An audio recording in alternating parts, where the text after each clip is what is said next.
A graça de Deus nos deu a oportunidade e nós estamos novamente com você neste vídeo para continuarmos falando sobre o livro de Apocalipse e as revelações que Deus deu ao profeta William Branham para nos trazer esta maravilha, esta pureza de evangelho neste momento em que nós vivemos. Nós já vimos que as 7 eras da igreja foram tomadas por 7 igrejas que estavam na Ásia Menor, que possuíam em si características para representar a trajetória da igreja de Jesus Cristo aqui na Terra.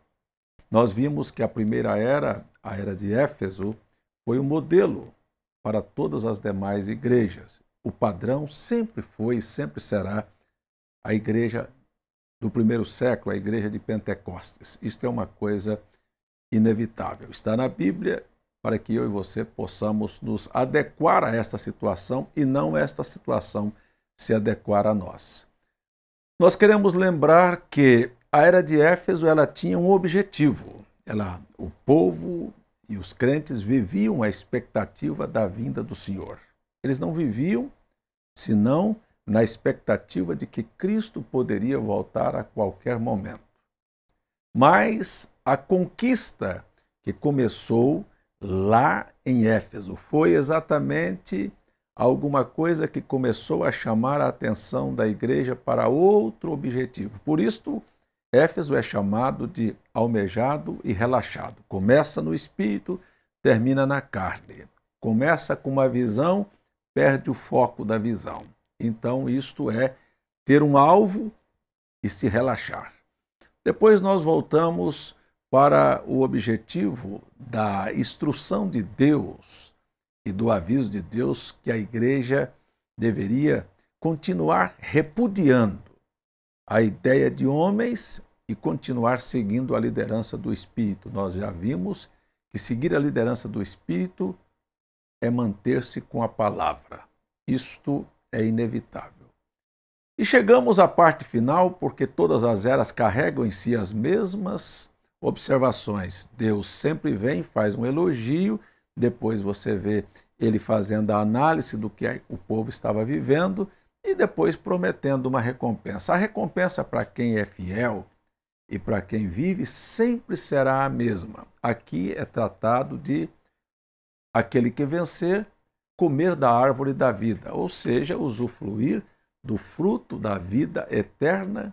É só você voltar lá no Gênesis, lá no princípio, que a árvore da vida estava guardada por querubins para que o homem não tivesse vida eterna. Mas aqui é prometido para aquele que se mantiver fiel ter acesso à vida eterna. Hoje, neste nosso vídeo, nós vamos ver a era da igreja de Esmirna, que tem um período de duração do ano 170 ao ano 312.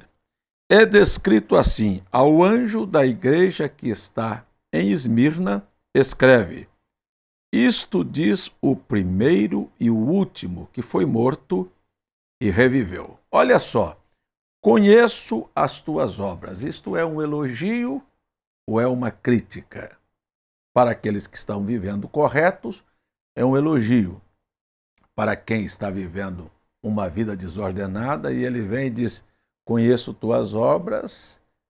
Então, isto é uma coisa dura, uma repreensão, uma chamada de atenção, um despertamento.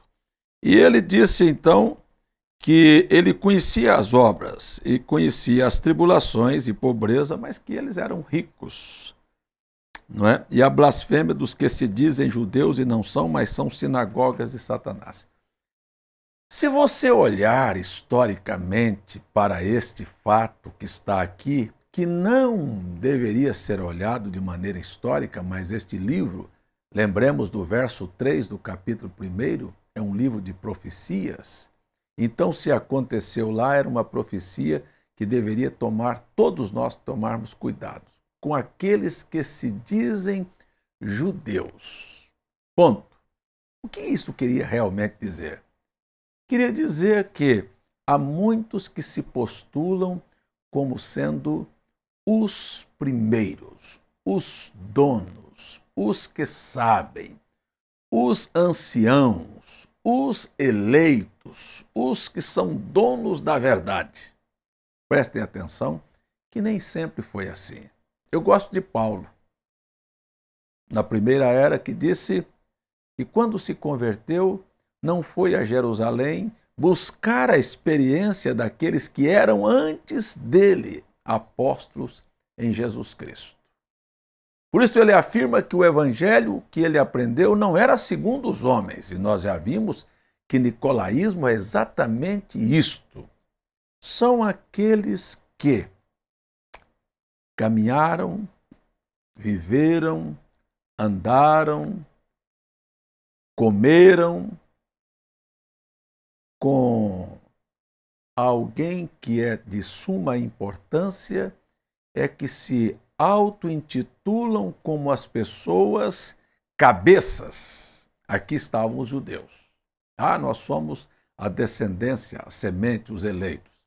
Tem muito isto dentro hoje da própria mensagem daqueles que acham que porque andaram com o irmão Brana, comeram com o irmão Brana, ouviram o irmão Brana, eles são os donos da verdade. Não. Escute aqui. A verdade é a Bíblia. A revelação vem através de seu profeta. O padrão para qualquer assunto dentro desta mensagem não está referenciado na vida de nenhum pregador da mensagem que você conheça, seja eu, seja quem quer que for, dos Estados Unidos, dos que comeram, dos que andaram, dos que viram, dos que andaram com o irmão Brana. Não. A referência é o próprio irmão Brana.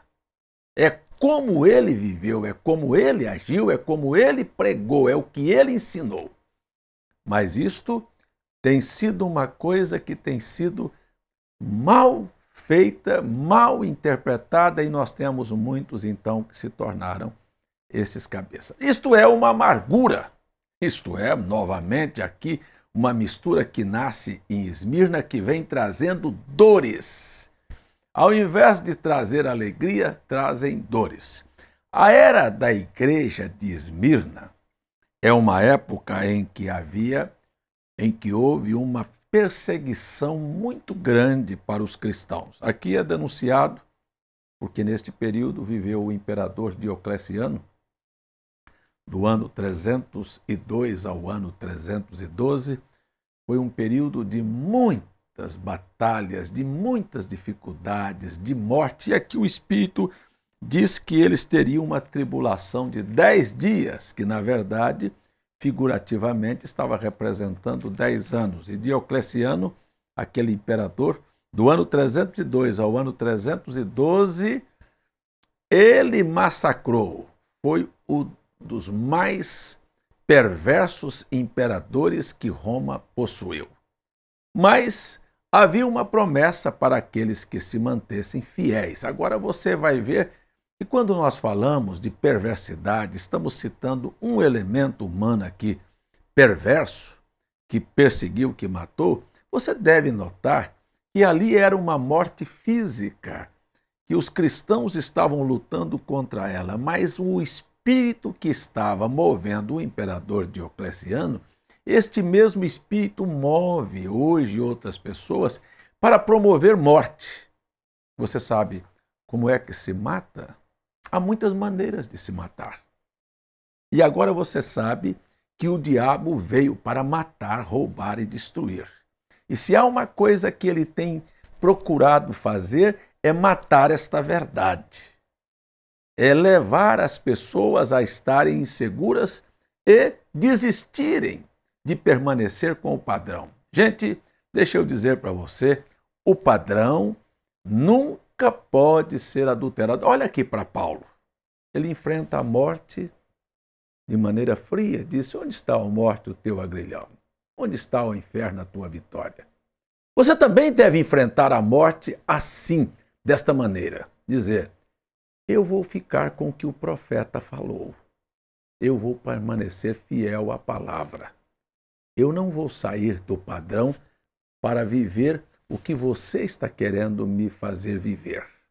Fique com este padrão e Deus te ajudará.